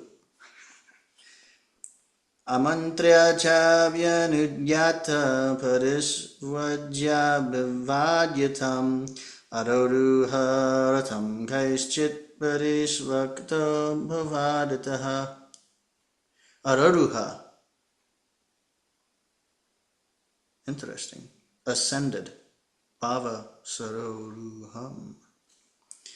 Afterwards, when the Lord asked permission to depart, and the king gave it, the Lord offered his respects to Maharaj Yudhishthir by bowing down at his feet, and the king embraced him. After this, the Lord, being embraced by others and receiving their obeisances, got into his chariot. Purport. Maharaj Yudhishthir was the elder cousin of Lord Krishna, and therefore, while departing from him, the Lord bowed down at the king's feet. The king embraced him as a younger brother, although the king knew perfectly well that Krishna is the Supreme Personality of Godhead. The Lord takes pleasure when some of his devotees accept him as less important in terms of love. No one is greater than or equal to the Lord, but he takes pleasure in being treated as younger than his devotees. These are all transcendental pastimes of the Lord. The impersonalist cannot enter into the supernatural roles played by the devotee of the Lord. Thereafter, Bhima and Arjuna embraced the Lord because they were of the same age, but Nakula and Sahadev bowed down before the Lord because they were younger than he. Subhadra Dopari Kunti Virata Tanaya Tata Gandhari Dhatarashtrascha Yuyutsorgatamo Yamo Rakodarashchadam Yascha Striyamatsya Sutadayaha Nasihere Vimu Yanto Viraham Saranga Dhanvanaha. At that time, Subhadra, Draupadi, Kunti, Uttara, Gandhari, Dhritarashtra, Yuyutsu, Kripacharya, Nakula, Sahadev, Bhimasena, Dhaumya, and Satyavati all nearly fainted because it was impossible for them to bear separation from Lord Krishna. Purport. Lord Sri Krishna is so attractive for the living beings, especially for the devotees, that it is impossible for them to tolerate separation. The conditioned soul under the spell of illusory energy forgets the Lord, otherwise he cannot. The feeling of such separation cannot be described, but it can simply be imagined by devotees only. After his separation from Vrindavan and the innocent rural cowherd boys, girls, ladies, and others, they all felt shock throughout their lives. And the separation of Radharani, the most beloved cowherd girl, is beyond expression. Once they met at Kurukshetra during a solar eclipse, and the feeling which was expressed by them is heart-rending. There is, of course, a difference in the qualities of the transcendental devotees of the Lord, but none of them who have ever contacted the Lord by direct communion or otherwise can leave him for a moment. That is the attitude of the pure devotee. They're talking about Radharani when they say that they met at Kurukshetra. Sorry, what? Are they talking about Radharani when they say that they met at Kurukshetra? Yes. That's Sorry, what did you awesome. ask me?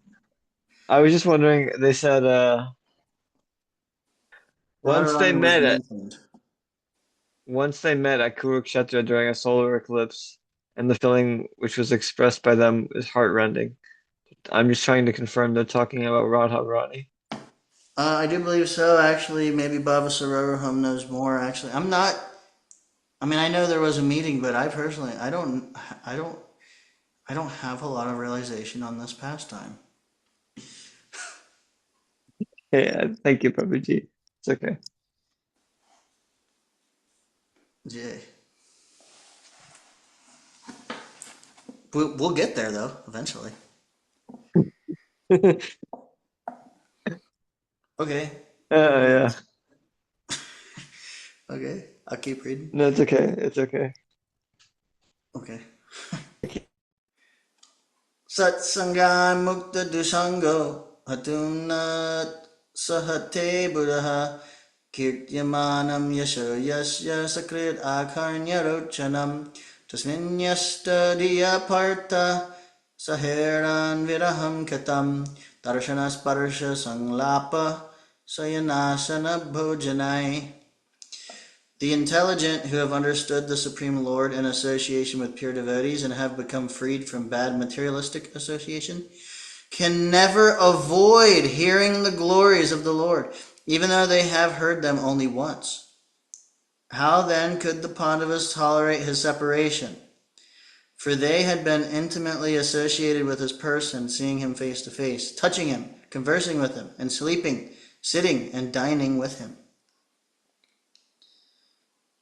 Purport. The living being's constitutional position is one of serving a superior. He is obliged to serve by force the dictates of illusory material energy in different phases of sense gratification. And in serving the senses, he is never tired. Even though he may be tired, the illusory energy perpetually forces him to do so without being satisfied. There is no end to such sense gratificatory business, and the conditioned soul becomes entangled in such servitude without hope of release. The release is only effected by association with pure devotees. By such association, one is gradually promoted to his transcendental consciousness.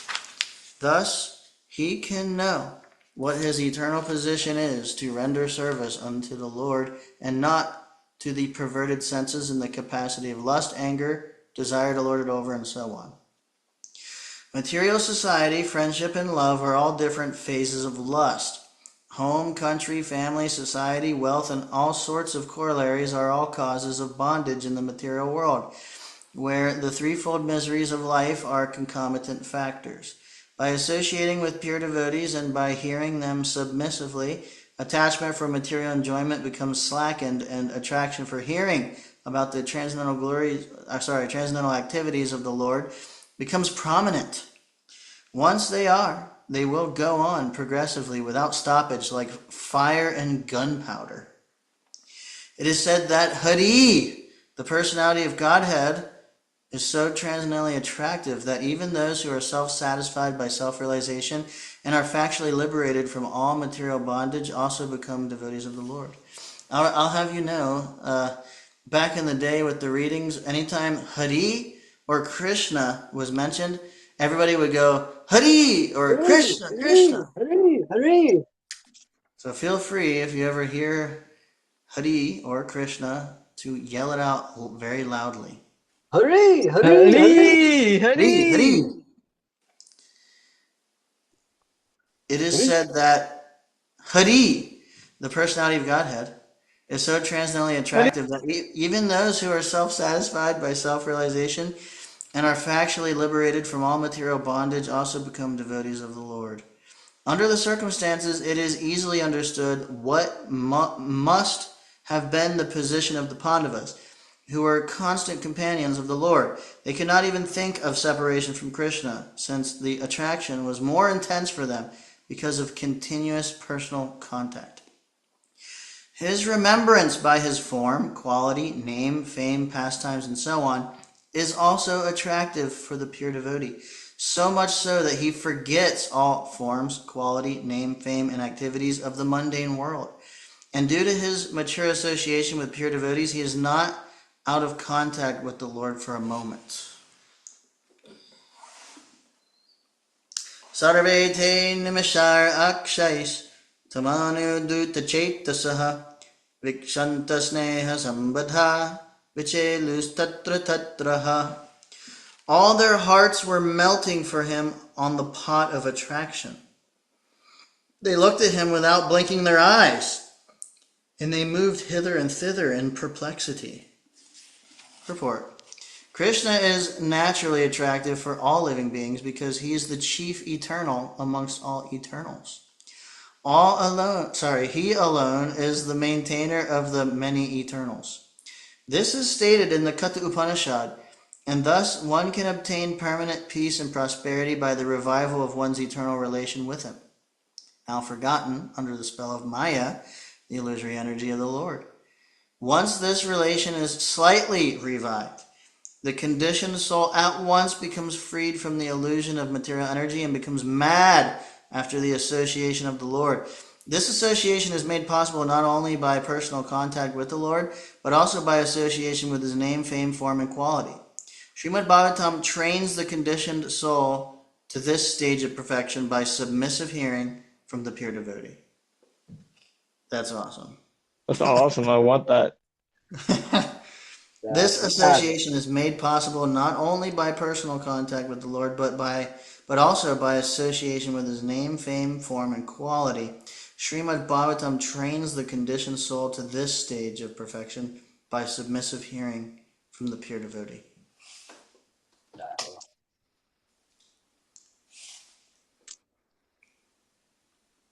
I think you have it, Bhakta Adam. Sorry, what? You already have it. So I think you already have it, Bhakta Adam. No, it's like my only prayer though. I wish, man.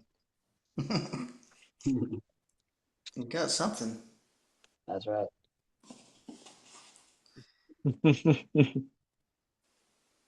Nirundhan ugalad paspam autkantya devaki sute niryat yagara no bhadram iti shadbhandavastriyaha. The female relatives, whose eyes were flooded with tears out of anxiety for Krishna, came out of the palace. They could stop their tears only with great difficulty. They feared that tears would cause misfortune at the time of Shri departure. Vishnu, Shri Vishnu, Shri Vishnu. Purport. There were hundreds of ladies in the palace of Hastinapur. All of them were affectionate to Krishna. All of them were relatives also. When they saw that Krishna was going away from the palace for his native place, they were very anxious for him. And as usual, tears began to roll down their cheeks. They thought at the same time that tears at that moment might be a cause of misfortune for Krishna. Therefore, they wanted to check them. This was very difficult for them because the tears could not be checked. Therefore, they smeared their tears in their eyes, and their hearts throbbed. Therefore, ladies who were the wives and daughters-in-law of those who died in the battlefield never came in direct contact with Krishna, but all of them heard of him and his great activities, and thus they thought of him and talked of him, his name, fame, and so on, and became affectionate also, like those who were in direct contact. Therefore, directly or indirectly, anyone who thinks of Krishna, talks of Krishna, or worships Krishna becomes attached to him. That's awesome. Therefore, directly or indirectly, anyone who thinks of Krishna, talks of Krishna, or worships Krishna becomes attached to him because Krishna is absolute. There is no difference between his name, form, quality, and so on. Our intimate relation with Krishna can be Krishna. revived by our talking of, hearing of, or remembering him. It is so done due to spiritual potency. Mradanga Shankabhiryascha Vinapanavagomukaha Dunduryanaka Gantadya Nidurdandu Bhoyastata. While the Lord was departing from the palace of Hastinapur, different types of drums like the mridanga, tola, nagra, dunduri, and dundubi, and flutes of different types, the veena, gomuka, and bhari, all sounded together to show him honor. Rashada Shikara Rudha Karunarya Didrikshaya Vavrishu Kushimai Krishnam Premavrida Smitekshanaha. Out of a loving desire to see the Lord, the royal ladies of the Kurus got up on top of the palace, and smiling with affection and shyness, they showered flowers upon the Lord. Purport. Shyness is a particular extra-natural beauty of the fair sex, and it commands respect from the opposite sex. This custom was observed even during the days of the Mahabharata, that is, more than 5,000 years ago. It is only the less intelligent persons not well versed in the history of the world who say that observance of separation of female from male is an introduction of the Mohammedan period in India. This incident from the Mahabharata period proves definitely that the ladies of the palace observed strict parda, restricted association with men. And instead of coming down in the open air where Lord Krishna and others were assembled, the ladies of the palace went up on the top of the palace and from there paid their respects to Lord Krishna by showers of flowers. It is definitely stated here that the ladies were smiling there on the top of the palace, checked by shyness. This shyness is a gift of nature to the fair sex, and it enhances their beauty and prestige, even if they are of a less important family or even if they are less attractive. We have practical experience of this fact. A sweeper woman commanded the respect of many respectable gentlemen simply by manifesting a lady's shyness. Half-naked ladies in the street do not command any respect, but a shy sweeper's wife commands respect from all. Human civilization, as conceived of by the sages of India, is to help one free himself from the clutches of illusion.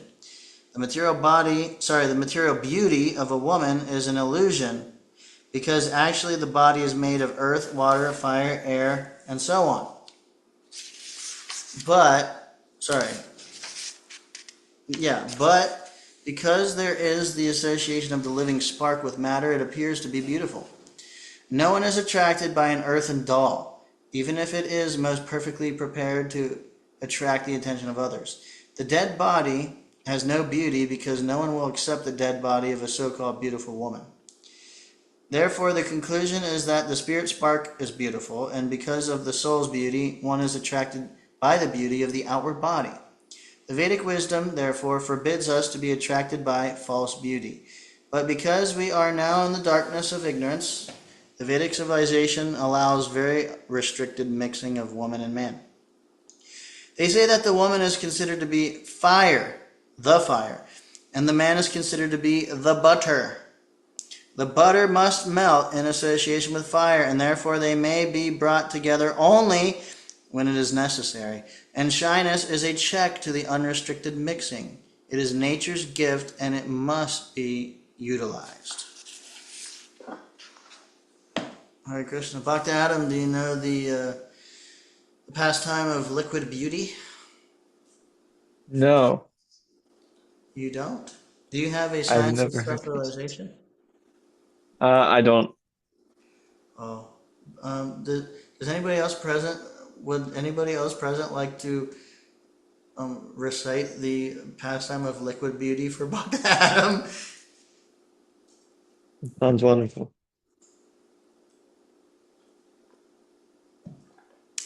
All Not right. everyone at once now. Sorry? Not everyone at once now. I'll say it quickly. All right, thank you. So, there was this woman, and she was very beautiful, according to one man. And he came to her house and was like, "Oh, I think you're so beautiful.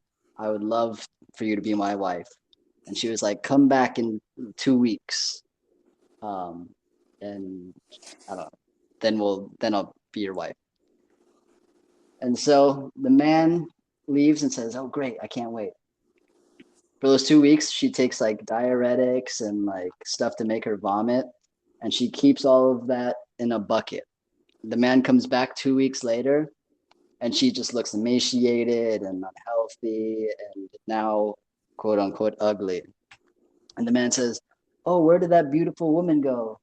And she goes, "Oh, she's right here," and then brings out the buckets, and it's like, "This is the beauty that you were holding so dear before." It's mucus and like pus. Yeah, exactly. Diarrhea, vomit. Yeah. Beauty. Yeah, liquid beauty. Anyway, thank you. I think maybe it was just more for me. I just love that one. I don't know. Yeah, no, that is really good. I like hearing different devotees' versions of it. I'll give the quickest version. It's like one of the first pastimes I really told to a crowd.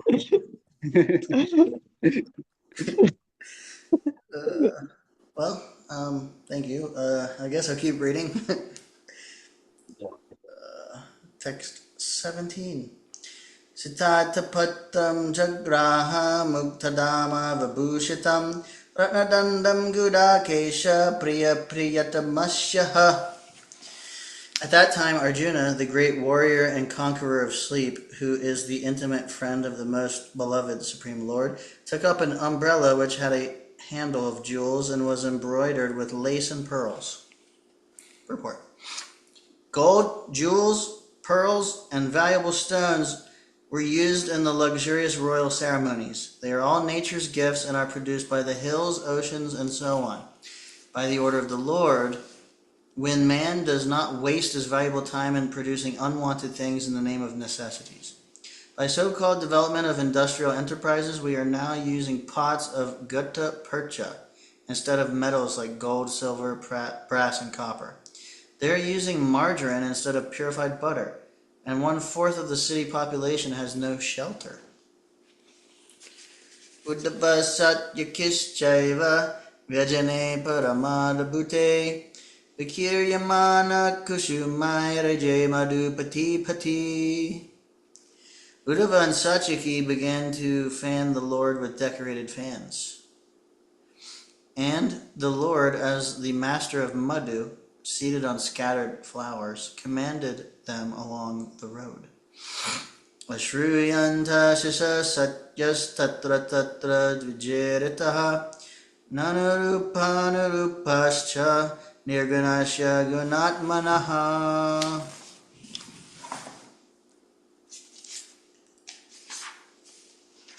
It was being heard here and there that the benedictions being paid to Krishna were neither befitting nor unbefitting, because they were all for the Absolute, who is now playing the part of a human being.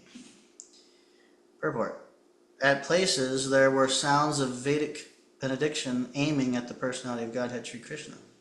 The benedictions were fitting in the sense that the Lord was playing the part of a human being, as if a cousin of Maharaj Yudhisthira, but they were also unfitting because the Lord is absolute and has nothing to do with any kind of material relativities. He is nirguna, or there are no material qualities in him, but he is full of transcendental qualities. In the transcendental world, there is nothing contradictory, whereas in the relative world, everything has its opposites. In the relative world, white is the opposite conception of black, but in the transcendental world, there is no distinction between white and black. Therefore, the sounds of benedictions uttered by the learned brahmanas here and there appear to be contradictory in relation with the absolute person. But when they are applied to the absolute person, they lose all contradiction and become transcendental. One example may clear this idea. Lord Sri Krishna is sometimes described as a thief. He is very famous amongst his pure devotees as the Makhana Chor. He used to steal butter from the houses of neighbors at Vrindavan in his early age. Since then, he is famous as a thief. But in spite of his being famous as a thief, he is worshipped as a thief. Whereas in the mundane world, a thief is punished and is never praised. Since he is the absolute personality of Godhead, everything is applicable to him. And still, in spite of all contradictions, he is the supreme personality of Godhead. Ananyamasi sanjalpa uttama-shloka chetasam Kauravendra purastrinam sarvashuti manoharaha. Absorbed in the thought of the transcendental qualities of the Lord, who is sung in select poetry, the ladies on the roofs of all the houses of Hastinapur began to talk of him. This talk was more attractive than the hymns of the Vedas. Purport. In the Bhagavad Gita, it is said that in all the Vedic literatures, the goal is the personality of Godhead Sri Krishna. Krishna, Krishna, Krishna. Factually, the glories of the Lord are depicted in such literature as the Vedas, Ramayana, and Mahabharata. And in the Bhagavatam, they are specifically mentioned in respect to the Supreme Lord. Therefore, while the ladies on the tops of the houses in the capital of the kings of the Kuru dynasty were talking about the Lord, their talk was more pleasing than the Vedic hymns. Anything sung in the praise of the Lord is Shruti Mantra. There are songs of Thakur Narottama Das, one of the acharyas in the Gaudiya Sampradaya, composed in simple Bengali language. But Thakur Vishwanath Chakravarti, another very learned acharya of the same Sampradaya, has approved the songs by Thakur Narottama Das, and to be as good as Vedic mantras. And this is so because of the subject matter. The language is immaterial, but the subject matter is important. The ladies who were all absorbed in the thought and actions of the Lord developed the consciousness of Vedic wisdom by the grace of the Lord. And therefore, although such ladies might not have been very learned scholars in Sanskrit or otherwise, still, whatever they spoke was more attractive than the Vedic hymns. The Vedic hymns in the Upanishads are sometimes indirectly directed to the Supreme Lord, but the talks of the ladies were directly spoken of the Lord, and thus they were more pleasing to the heart. The ladies' talks appear to be more valuable than the learned Brahmana's benedictions. All right, Krishna, we just lost our bhava. Let me see. Okay, I was feeling like this chapter was going to end soon, but I am entirely and utterly incorrect. Yeah, maybe we'll finish it tomorrow. I'm thinking to end there. We did a 2-hour session. All right, Krishna. But we can still have any discussion points if there are any. This was very nice. Yeah, I'm having realization here. I have a lot of time and I'm organizing my own schedule. And I'm here by myself. And so I'm kind of like changing my mentality of, it's like, okay, I'm trying to make a schedule, like, okay, I'm chanting 16 rounds, I'm doing a reading for an hour and this and this. And then I end up having extra time, or uh, sometimes maybe I can't sleep at night, or something like this happens. And basically, um, just trying to develop this, like basically hearing and chanting is not supposed to end. Like any time we have, as far as possible, it's like find a way to try to keep the vibration going, And yeah, just trying to do that more and more, get more of a taste, pray for more of a taste to be able to do that. Because sometimes it means, maybe like reading something else. Maybe it means chanting something, chanting a different prayer, chanting a bhajan, doing some kirtan as opposed to japa in this moment or something, whatever it may be. Like there's so many different, when and how and, preparing and honoring prasadam. So anyway, to maximize Yeah, hearing. yeah. And yeah, Krishna's really showing, the Sankirtan is so powerful. Just try and go out and just chant publicly. Maybe have some books, try to distribute some books. And I'm just sharing some realization here, I guess, but my experience in kirtan lately is also changing because mostly I'm by myself, but I'm experiencing also in doing kirtan with devotees, um, like I'm realizing that, I don't know, I'm just moving in this mood of like chanting in such a way that I can like just become most absorbed as I can.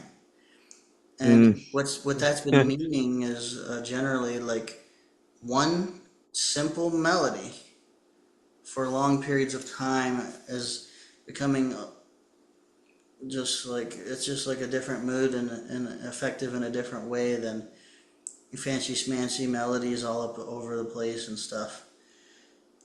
I agree. Yeah, that's been really nice. Anyway, Hare Oh, Krishna. I've been with my japa, I've been experiencing more absorption since you gave me your wonderful advice, igniting my japa revolution trademark. The term is trademarked by you. Anyways, yeah, it's been a great thing What was the advice? that to basically I was having all these like impositions about japa, which were about how like you want to chant with enthusiasm because Bhaktivinoda Thakur says that, and you want to. And Bhaktivinoda Thakur says to do bhakti with enthusiasm, but he doesn't specifically say japa. Anyways, I had that imposition. I had the imposition of I just had a bunch of different thoughts about like things I had to try to achieve with my japa. For a while, I thought I had to like really cry out, so I was trying to crack my voice, so I sounded like I was crying. Anyways, all kinds of different things. And eventually, I came to the conclusion that I wasn't really like chanting very purely or something. And I said to PK, like, what do I do? And he just said, yeah, just drop everything and just try to just focus on hearing. Just focus on hearing, and then everything else will come. Yeah, you have to roll around on the ground and stomp your hands and feet while chanting. Like throw a temper tantrum. Like the whole time you chant japa, it can be like a temper tantrum. Uh, just kidding. Nobody, don't take me seriously right now, please. Yeah, hearing is the most important. I've even heard people like debate about, should we be chanting out loud versus chanting like quietly in our minds? And is one better than the other? And the answer was, as long as you're hearing like either one and focusing on hearing, then they're both like good. Nice. Yeah. Very nice. And because of PK, I realized that my best japa, like after I started doing it again, I started realizing that my best japa definitely has to do with whatever I'm hearing more, what I'm just trying to hear. Definitely makes it more ideal. Hare Krishna. Yeah, Bhakti Adam loves giving the credit to other devotees for his devotional service. Yeah, I appreciate sharing and yeah, Hare Krishna. I don't really have anything else. I'm about tapped out for now. Jai. I really appreciate your association. Yeah, thanks. I'm always enjoying it. Krishna is always enjoying it through me. You Or can't wait to have you visit. Right. And maybe Bhakti Adam. I was thinking maybe maybe you can come to New Vrindavan. I'm going to New Vrindavan next weekend for a management and leadership course thing. I thought maybe I could like get you to come with me and you can hang out in New Vrindavan and stuff. Just like go have a temple time and Bhakti Cassidy I think is going to come back with me here and stay for a little bit and um, we can arrange. Maybe hang out here for a day or for a little bit, and then I could just like bring you back home whenever it's time or something, maybe something. I'll be traveling to New Vrindavan on the 13th on my birthday, and I'm gonna be staying there. However, yeah, I'd love to just. Oh I mean, yeah, if there's I'm a. going from the 9th to the 12th. Oh man. Well, okay, my dad has a certain work schedule. He already has a certain vacation. Right. Dad, what days were your vacations that you fast for? Monday through Friday. So does that include the 12th, maybe? Sunday. Yeah. 12th is a 12th is a Sunday. But that's cool. You're gonna go and stay there then. Yeah, 12th is the Sunday for my dad, and he does not work on weekends, so yeah, I think it's possible. That's great. Hare birthday Krishna. fun. Yeah, I'd love to meet you, Bhakti Adam, in person. Me too. You're super kind. Jai, you too. Jai. Jai. All glories to Srila Prabhupada. Srila Prabhupada ki jai. Jai. Jay. Vanchakopatubhishta Panchakapaturvishta kripa Kripasindhuvescha patitanam Patitanang pavanebhyo Pavanebhyo Vaishnavebhyo namo Vaishnavebhyo Namo namaha Namaha. Anantakoti Vaishnavrinda ki Jay. jai. All right, Prabhujis. Hope you have a good evening. Hopefully, we'll see you tomorrow. Hare Krishna. Hare Jai, yes, Hare Krishna. Hare Hare. Krishna.